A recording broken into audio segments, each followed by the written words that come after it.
Ano ang motibo nila Ruina Garma at Leonardo?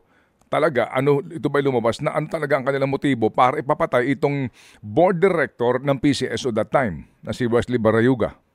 Well, kung pakikinggan natin yung report ng SITG, no, yung Chief of Police na nagporma ng task force sa City of Mandaluyong nung una, ang ini-establish nilang motibo raw sa pagkakapatay kay General Barayuga ay personal grudge o hindi kaya ay family issues, no. Yun ang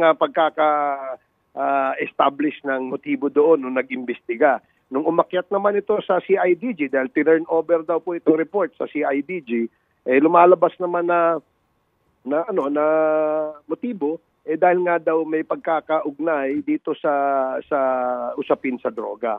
Kaya talagang nakakalito, Ted, no? Kaya Opo. nga etong pamilya ni General Barayuga ay nagpasalamat sa Quadcom dahil nga meron pong lumabas sa hearing namin na witness talaga na may kinalaman sa pagkakapatay o pagkakaplano sa pagpatay dito kay General Barayuga.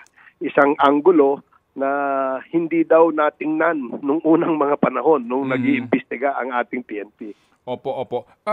Tama bang pagkakarinig ko sa pagsunod ko sa inyong ginagawang hearing?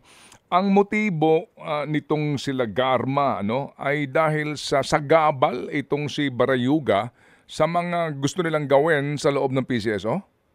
Mukhang gano'n na lumalabas sa ngayon, Ted, no, na meron daw para hindi pagkakaunawaan itong si Garma at saka itong si Barayuga bilang corporate secretary ng PCSO board. Lagi pong nagkokontrahan daw po, no. Isa yan sa mga anggulong ngayon tinitingnan. Ted Filon at DJ Chacha ngayon nasa Radyo 5 92.3 News FM Monday to Friday 6 to 10 a.m.